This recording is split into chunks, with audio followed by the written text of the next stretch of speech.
nih? Enggak sih. Jangan lupakan ada Coach Miracle. Pasti ada Miracle juga. Enggak juga sih. Namanya structure dan sistemnya kan memang kita agak kompleks. Rhapsody gua tuh memang agak kompleks. Kalau bisa kita lihat juga lah.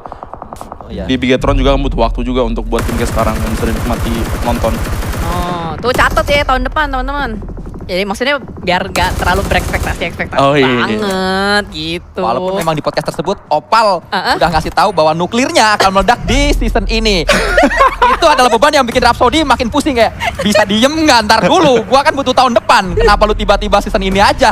Seperti halnya kalau kita lihat saat ini adalah upaya dari Kifly Kanza untuk bisa mendapatkan satu revive terlebih dahulu. Fight terjadi ARPM Quantum Squad seperti yang saya katakan tadi, mereka bertetangga dan fight sudah dimulai. Satu pemain knockdown, dua pemain bahkan hilang menyisakan satu yang terakhir. Masih ada Ren, apa yang bisa diupayakan oleh Ren V13 dengan lemparan granat membuat dia low dan ya semakin susah sekali keadaannya. Tensky mudah untuk bisa mendapatkan pemain terakhir dari Kifly Kanza. Berat nih Kanza untuk bisa ngejar skornya.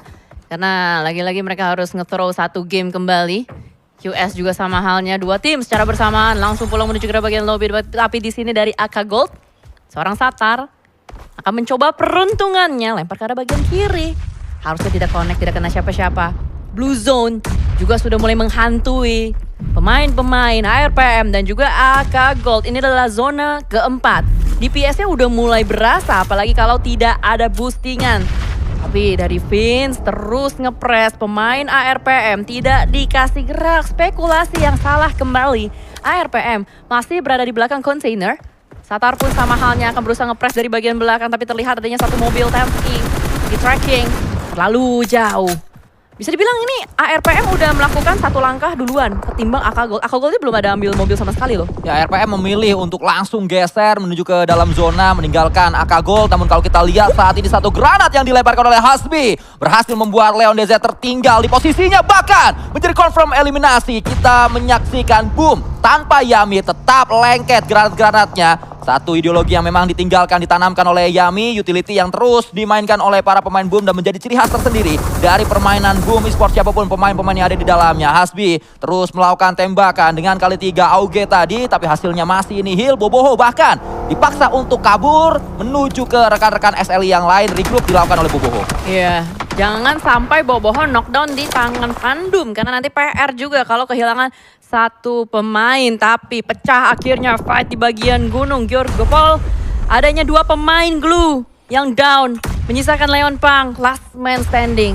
Ini berat, jujur ini berat banget. Gimana caranya Leon Pang bisa bertahan? Akankah ada keajaiban yang terjadi atau tidak? Karena Hans Podium megang senjata haram P90 bakal langsung dipres saja. Leon Pang tak berdaya. Selesai kembali Glue. 0 elim, 0 poin. Menuju ke area bawah, menuju ke Altrigo. Altrigo yang agak sedikit pusing untuk memainkan zona seperti apa. Padahal sebenarnya mereka memiliki zona sedari awal. Tapi kita melihat fight akan terjadi. Push commit dilakukan oleh para pemain-pemain dari tim Boom. Boom akan berusaha untuk nge-retake tempat yang sudah dimiliki oleh Pandum. Hanya dua pemain saja yang bertahan. Dimzi harus melakukan healing terlebih dahulu. Tapi Boom harus melakukan revive juga. Pressuring oleh Joe Brinky menggunakan JS9, senjata teranyar saat ini. Dimana update sekarang membuat SMG terasa lebih tajam. Tapi Joe Brinky tidak mau keluar rumah. Sangat berhati-hati sekali dua pemain Pandum. Datang sudah SLI dari bagian belakang. Ikut campur dia dalam urusan rumah tangga yang sudah dibangun oleh Boom Esports dan juga Pandum. Ganyang dan Boboho mulai memasak granat dilontarkan menuju ke bagian dalam. Connect! Octa down! Satu persatu pemain Boom kelimpungan. Tapi Boboho juga memberikan follow up-nya kembali. Masih akan ada satu upaya lagi yang dilakukan oleh Boboho. Satu pemain sudah knockdown, akan menjadi still eliminasi dan mudah saja bagi seorang Boboho untuk mendapatkan elim semacam tadi. Granat akan dilemparkan, sudah sangat matang, akan mantul sedikit. Berharap bisa mendapatkan pemain dari Boom dan betul saja Hasbi ditangkap. Satu pemain tumbang lagi Boom. Hanya menyisakan pemain terakhir bagi mereka. Dua pemain terakhir. Ternyata tidak hanya satu, tidak hanya seorang Elberil. Di seberang masih ada satu investasi yang dimiliki oleh Boom. Sumpah iseng banget Stavin. Abis nyolek, dapat satu, dapat dua, nggak mau greedy, tarik mundur ke arah bagian belakang, dia regroup. Tapi di sisi lain akan ada yang berusaha untuk nabrak Nightmare. tersebar mimpi buruk, tapi malah Stavin yang menjadi third party dari bagian kejauhan. Satu tim rata kembali, hanya tersisa 7 tim saja saat ini. SLI lagi-lagi melakukan hal yang begitu baik. Mereka menjadi pengganggu, mereka menjadi third party, dan sangat baik apa yang ditujukan oleh para pemain Stavin ini.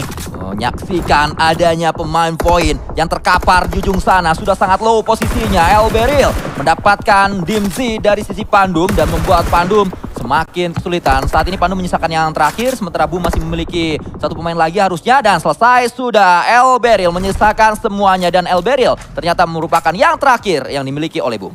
Ini Elberil adalah investasi terbaik Boom sih menurut gue, yang mereka sudah olah ya dari spring kemarin, dan itu juga nggak instan prosesnya.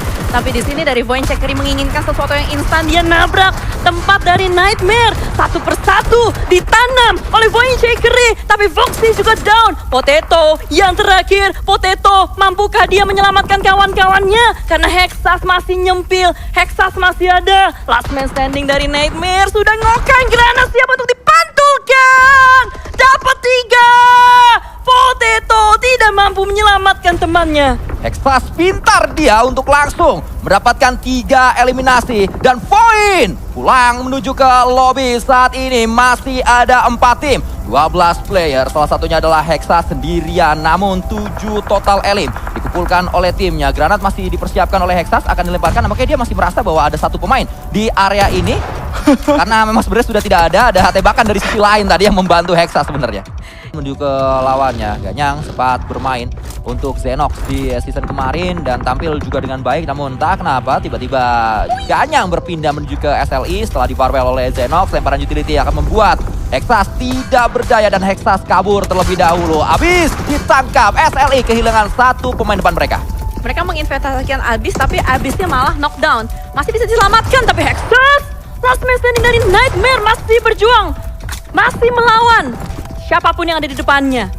Datang kembali satu pemain, Hexas mau healing, gak jadi. Ragu-ragu dia, mikir 2 kali, overthinking, tapi dikerjain sama pemain dari Red Villains. Poking kembali dari seorang Uno, dibakar saja, tapi Uno tidak takut dengan api. Selesai sudah untuk Nightmare. 1, 2, 3. Halo Madrid. Enggak ke situ arahnya. Kan Uno dapat satu pemain. Tiba-tiba halo Madrid. Orang kok otomatis. Tar dulu, ini dulu. Tembakan dulu.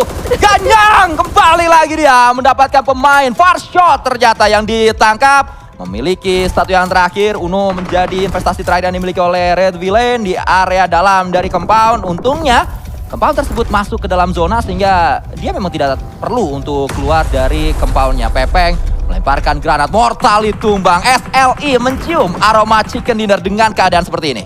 Kuat sekali aroma winner chicken dinner yang sudah dimiliki oleh Stavin Esports. Apalagi kalau kita lihat setup mereka sudah menguasai area zona. Tapi mereka kalau blunder mereka nggak lihat Flippy di belakang, ini bisa bahaya nih. Flippy udah muterin dari bagian bawah. Tapi di mana dari Pepeng, sang pangeran dengan granatnya yang terus memberikan press menuju ke arah lawan yang ada di depan. Tapi Flippy, aduh hai sabun. Sangat disayangkan, itu kesempatan dia untuk bisa ngedapetin Ganyang loh.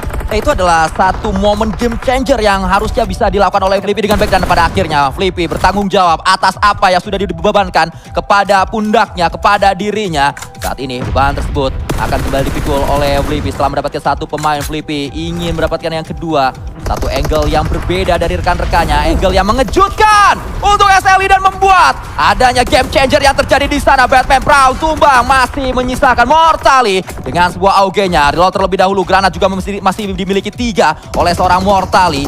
Akan dilempar. Saat ini Batman menjaga angle dengan begitu baik.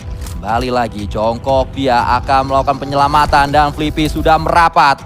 Satu yang tersisa adalah pemain dari RV, yaitu Uno di dalam compound, tidak disadari oleh The Helix. Ini momen yang harus diambil oleh Uno sebelum granat menuju ke dalam rumahnya.